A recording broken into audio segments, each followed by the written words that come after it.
warahmatullahi wabarakatuh. Waalaikumsalam warahmatullahi wabarakatuh. Alhamdulillah. Waalaikumsalam warahmatullahi wabarakatuh. Alhamdulillah. Alhamdulillahirabbil alamin wassalatu wassalamu ala asrofil anbiya wal mursalin wa ala alihi wa sahbihi ajmain amma ba'du. Sebelumnya apakah suara saya terdengar? Terdengar jelas. Jelas. Baik, alhamdulillah. Perkenalkan, nama saya Al-Ghazali Febrian Prabayana. Saya di sini berperan sebagai moderator dalam presentasi kita hari ini yang berjudul hadis. Di sini saya tidak sendiri. Saya ditemani beberapa teman saya, yaitu Aditya Fajar Maulana, Adinda Nur Fauzia, Afitrul Hasanah, Alia Muazzah, dan Andita Rehan. Baik, untuk submaterinya ada pengertian hadis, perbedaan hadis dan Al-Quran, kedudukan hadis dalam Islam, dan pandemi dalam sejarah Islam. Oke, untuk materi pertama yaitu tentang pengertian hadis akan dibawakan oleh Saudari Alia. Waktu dan tempatnya dipersilahkan. Oke, assalamualaikum warahmatullahi wabarakatuh. Sebelumnya suara Alia terdengar? Terdengar. Terdengar? Oke, kita langsung mulai untuk materi yang pertama yaitu mengenai pengertian hadis. Secara etimologi, hadis adalah kata benda atau isim dari kata al-tahdis yang berarti pembicaraan. Hadis atau al-hadis memiliki beberapa arti, yaitu al-jadid yang berarti sesuatu yang baru, dan al-qarib yang berarti dekat atau dalam waktu dekat atau belum lama. Nah, hadis juga memiliki arti al-khabar yang berarti berita, yaitu sesuatu yang dipercakapkan dan dipindahkan dari seseorang kepada orang lain. Sedangkan pengertian hadis secara terminologi terjadi perbedaan pendapat antara ahli hadis dengan ahli usul. Nah, salah satu ulama hadis yang berpendapat bahwa hadis adalah segala perkataan Nabi, perbuatan, dan al-ihwalnya. Ulama hadis menerangkan bahwa yang termasuk hal ihwal ialah segala pemberitaan tentang Nabi, seperti yang berkaitan dengan himah, karakteristik, sejarah kelahiran, dan kebiasaan-kebiasaan Nabi. Sedangkan menurut salah satu ahli usul, hadis adalah segala perkataan Nabi yang dapat dijadikan dalil untuk penetapan hukum syara.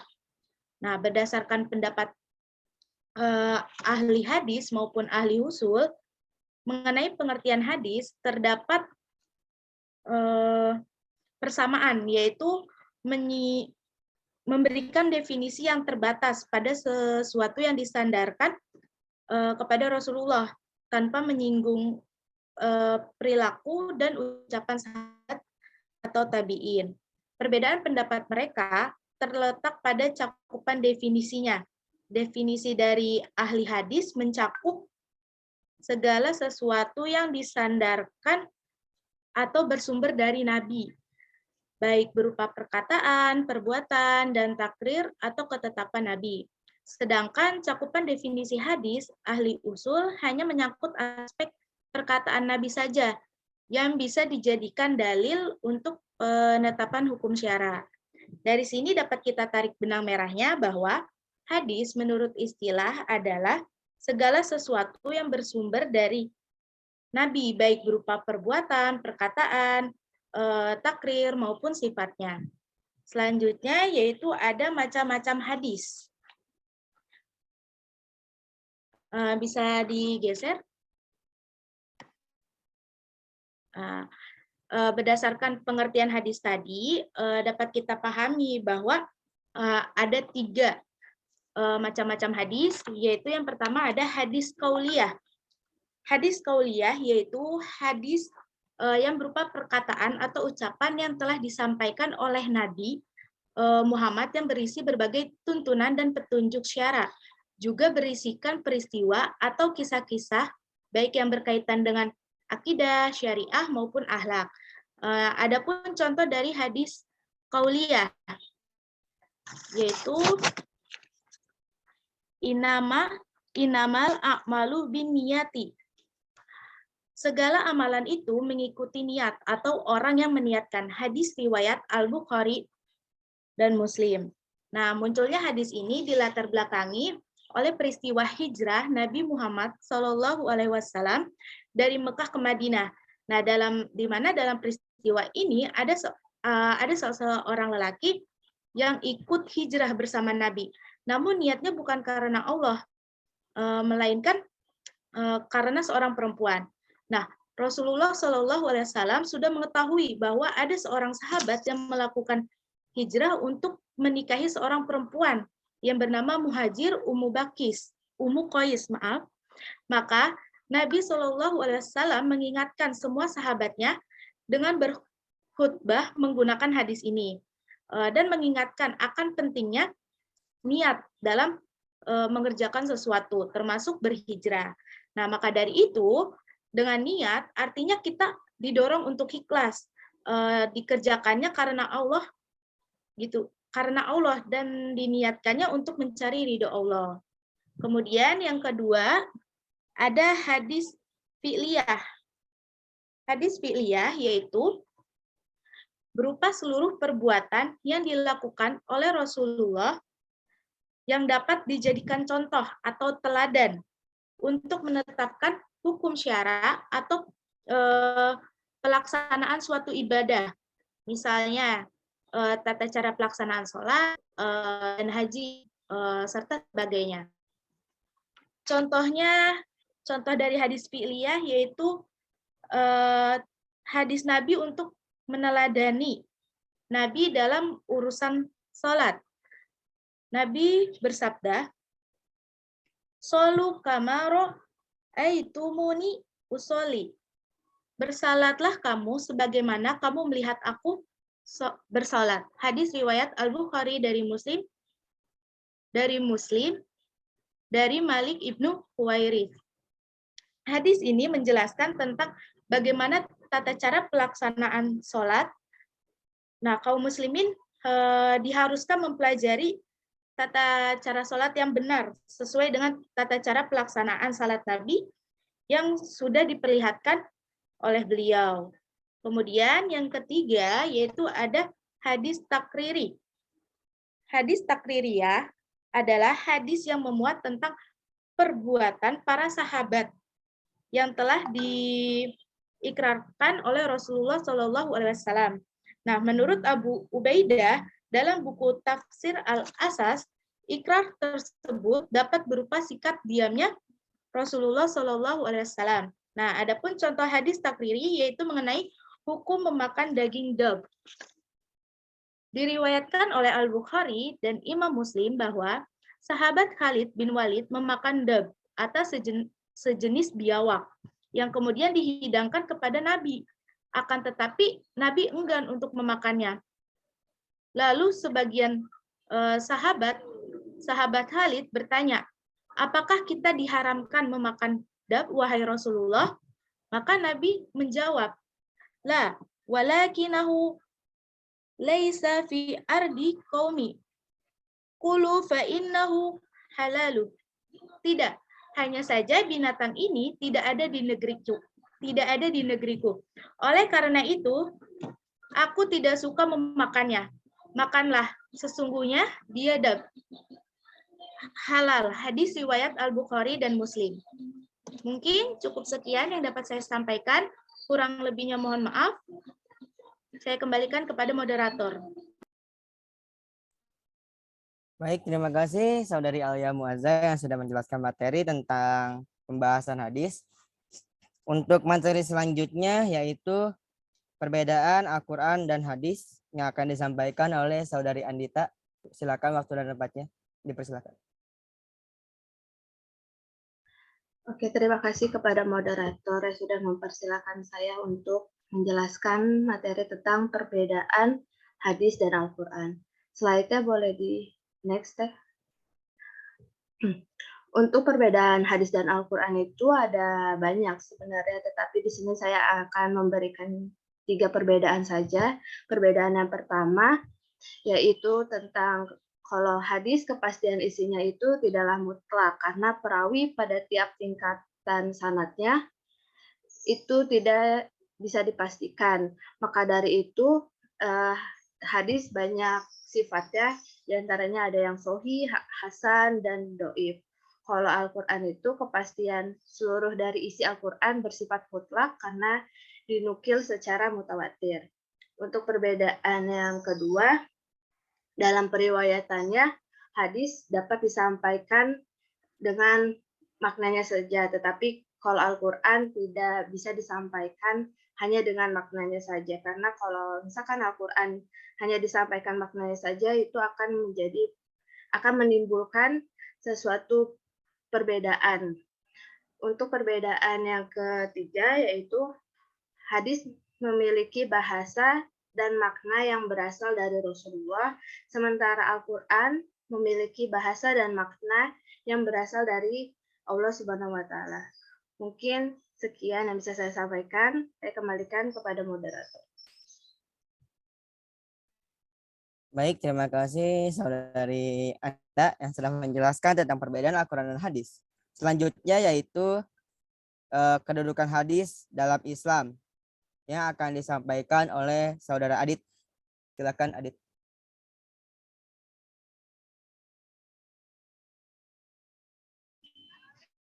Oke, cek suara jelas ya.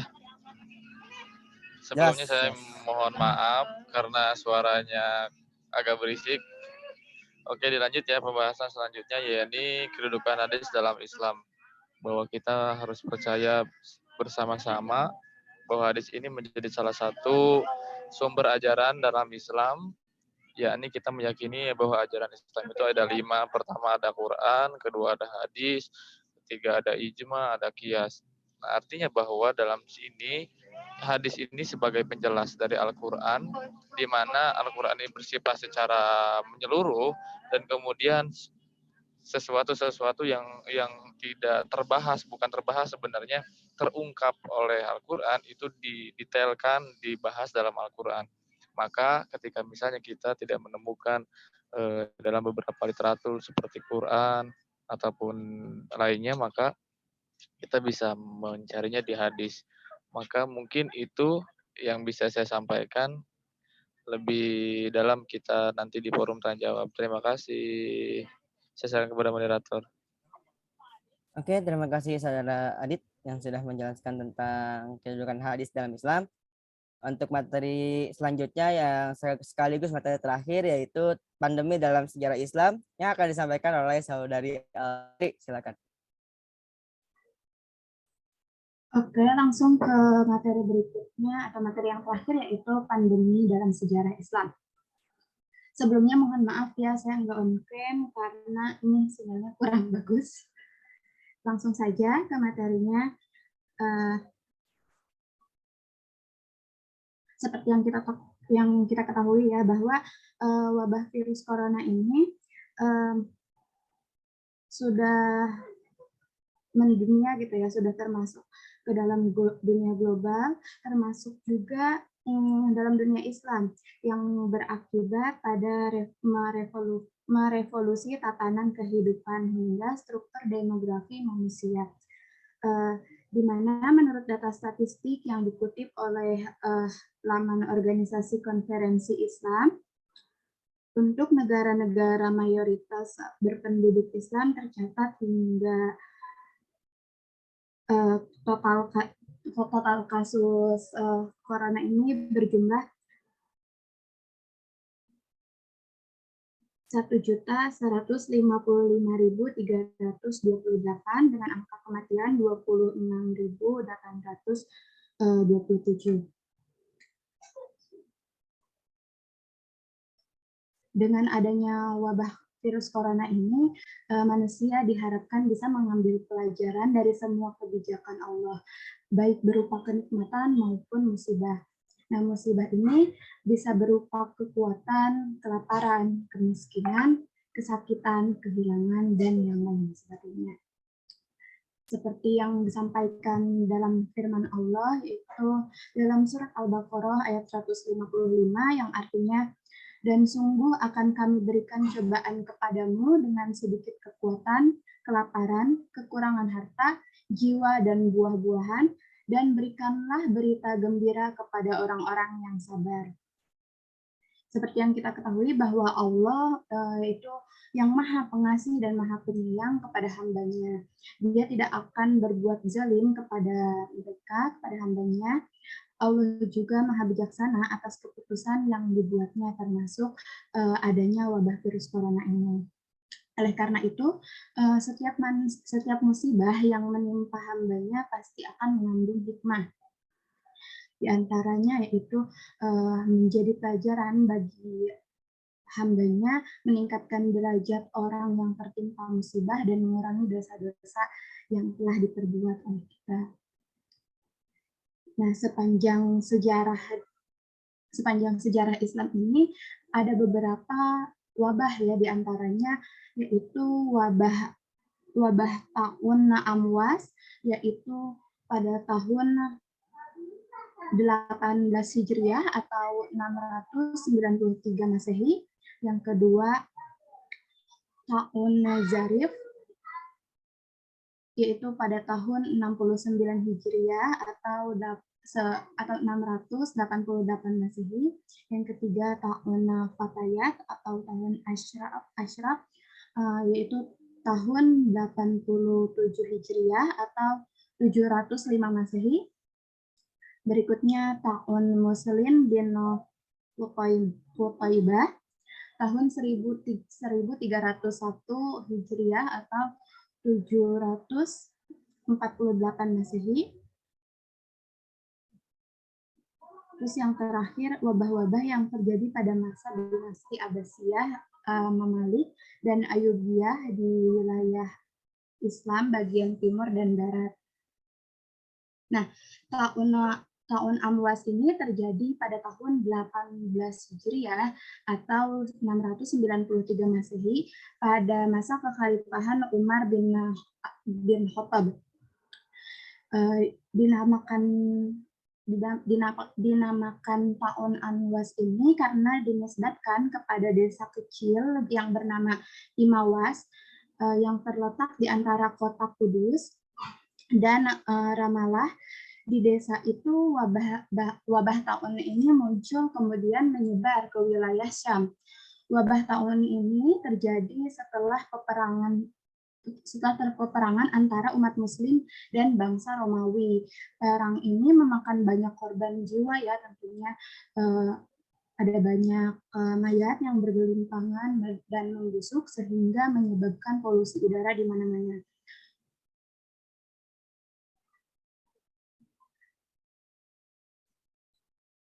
Wilayah yang terdampak paling parah itu yaitu di Syam, sehingga banyak penduduknya yang menjadi korban, diantaranya sahabat Nabi Abu Ubaidah bin Al-Jarrah,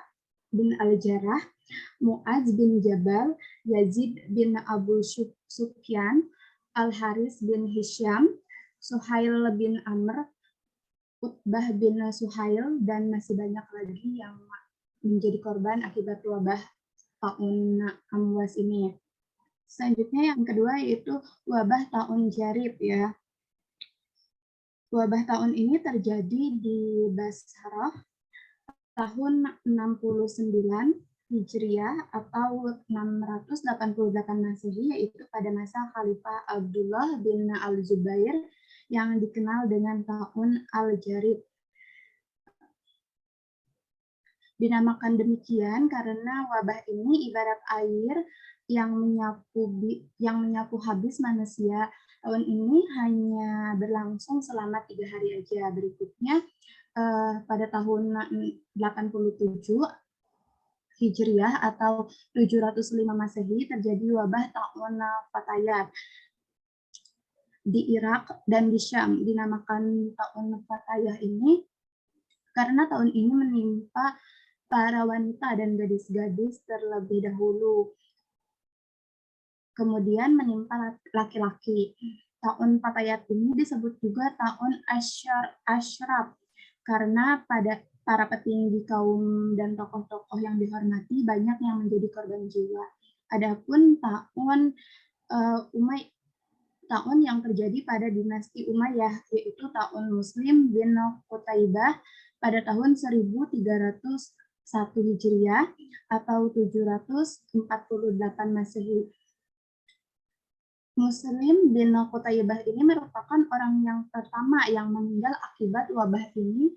Oleh sebab itu, wabah ini dinamakan tahun Muslim bin Qutaibah. Wabah tahun ini terjadi di Basrah dan berlangsung selama 3 bulan. Puncaknya pada bulan Ramadan, di mana dalam beberapa hari korban mencapai 1.000 jiwa bahkan lebih. Berikutnya pada tahun 656 Hijriah atau 1258 Masehi, tentara Mongol menyerang kota Baghdad dan menghancurkan masjid-masjid dan fasilitas umum dalam beberapa bulan. Kota Baghdad tersebut berubah menjadi lengang, jarang sekali terlihat aktivitas manusia. Mayat-mayat korban peperangan tergeletak di jalanan, ditambah turunnya hujan di kota itu membuat bau tidak sedap menyebar ke seluruh penjuru kota. Polusi udara ini menyebabkan munculnya wabah ganas sehingga menyebar ke wilayah Syam.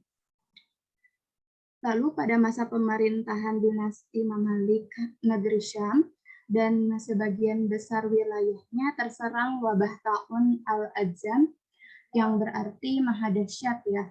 Pada tahun 748 Hijriah dinamakan tahun Adzam karena sebaran wabahnya sangat cepat dan korban jiwa yang ditimbulkan juga sangat dahsyat. Wabah ini membinasakan sebagian besar penduduk kota Halb, Damaskus, Yerusalem, dan wilayah pesisir. Berikutnya, wabah kelaparan dan kekeringan juga menimpa wilayah Maroko. Yang paling diingat itu yaitu wabah pada tahun 571 Hijriah yang menyebar di wilayah Maroko dan Andalusia. Wabah ini memakan banyak korban jiwa, diantaranya 4 putra mahkota dari keluarga Khalifah Yusuf bin Yakub. Perharinya wabah ini memakan korban jiwa yaitu 100 hingga 190 orang. Pada tahun 1789 Masehi, wabah taun kembali menyerang Maroko. Wabah ini dibawa dari para pedagang dari kota Alexandria di Mesir ke Tunisia, kemudian Aljazair hingga Maroko. Wabah ini menyebar ke kota Fez hingga Rabat yang memakan korban jiwa mencapai 130 orang dalam sehari.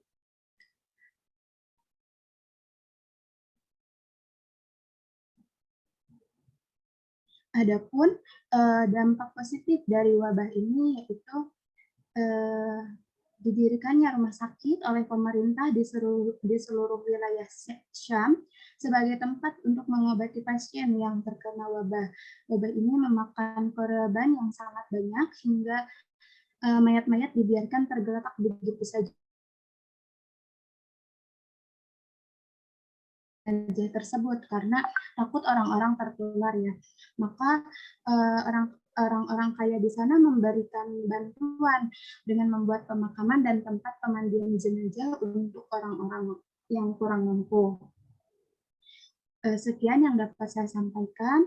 Kurang lebihnya mohon maaf. Saya kembalikan ke moderator.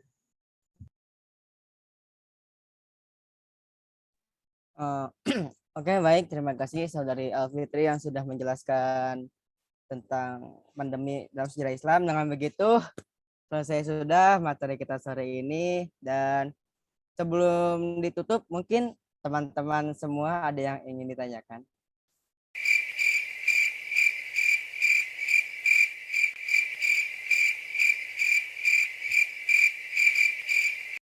Kalau diem gini tuh antara dua ya, antara udah paham sama nggak ngerti sama sekali. Ayo misalkan nggak ngerti, boleh ditanyakan.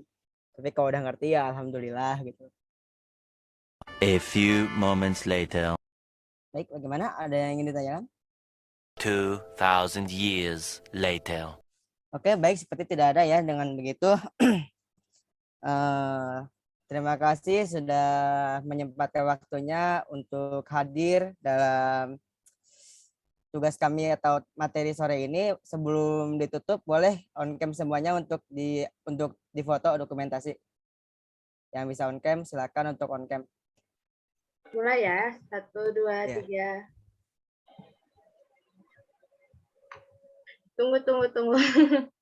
Sebentar, maaf. Iya, iya. 1, 2, 3.